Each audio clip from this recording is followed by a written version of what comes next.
नमस्कार मित्रांनो, तुमचं पुन्हा एकदा स्वागत आहे आपल्या नवीन व्हिडिओमध्ये. आज आपण आलो आहे बकासूरच्या गोट्यावर पुन्हा एकदा. तर आपल्याला जुन्या व्हिडिओवरती कमेंट आले की बाबा बकासूरचं मैदानाहून तसं जाऊन चेकअप झालेलं आहे, तर चेकअपबद्दल जाऊन काय बकासूरचे काय हलावा आहे ते दावा. म्हणून आज आपण गोट्यावरती आलेलो आहे. तर बघूया, आपण जाणून घेऊ बकासूरचे हलावा. मित्रांनो, आता आपण निघालो आहे. काळजी करायसारखं असं काही सुद्धा कारण नाही. बैल पूर्णपणे रिकवर आहे. आणि येणाऱ्या पेडगावच्या मैदानात एक सुंदर असं नियोजन बघायला भेटेलच. तिथं बैल एक धप्पा मोठा दिलंच. तर बकासूरच्या कायम अपडेट बघण्यासाठी आपल्या चॅनलला सबस्क्राईब करून ठेवा आणि चॅनलवरती अपडेट राहा. भेटू पुढल्या व्हिडिओमध्ये. धन्यवाद. इकडे तुम्ही बघू शकताय महाराज बाहेर बांधलाय, वैरण खातो कसा. इकडे खाली हिंद केसरी बकासूर. इकडे बकासूरच्या गोट्यातील घोडी राणी. ह्या घोडीमुळेच बकासूर शिकला पळायला. ह्या घोडीच्या मागूनच बैल पळत होता.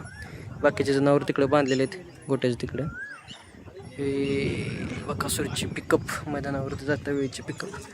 असं इकडे ह्या साईडला, पिकअपच्या ह्या साईडला असं मस्तपैकी बॅनर तयार केलेलं आहे. ह्या साईडला असं बॅनर केलेलं आहे, बघू शकता. एकदम छान असं बॅनर केले.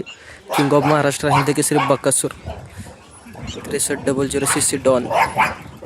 मस्तपैकी असं बॅनर केले पिकअपच्या ह्या साईडला. हे बकासूर कसं बघते बघा, काय सुद्धा अडचण नाही. बैल पूर्णपणे असं फ्रेश आहे.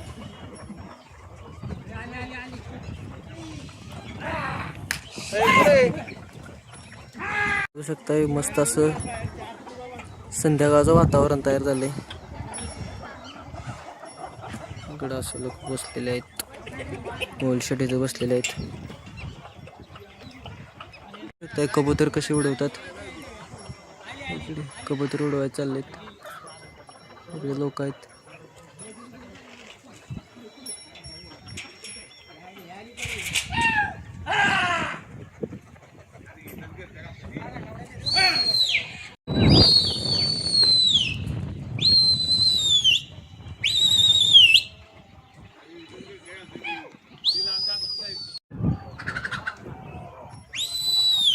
बकासूर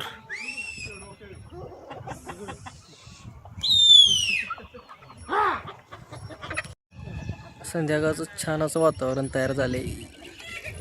एक बघू शकताय तुम्ही.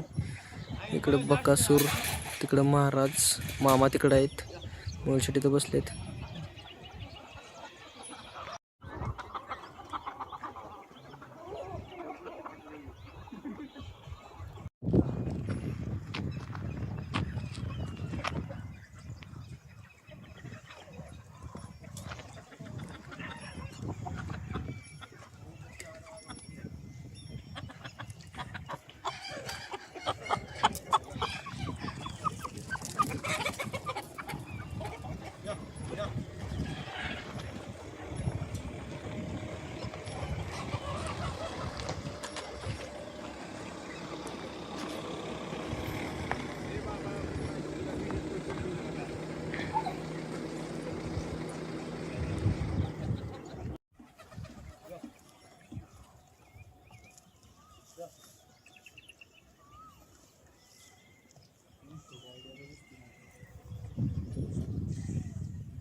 आत्ताच आपल्याला मोलशेट बोलले की काल गेलेला मैदानावरून बैल तसाच तिकडे चेकअपसाठी गेलेला होता.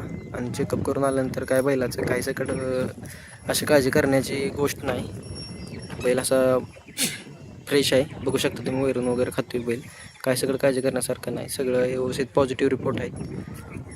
आणि बैल म्हणजे असा काहीच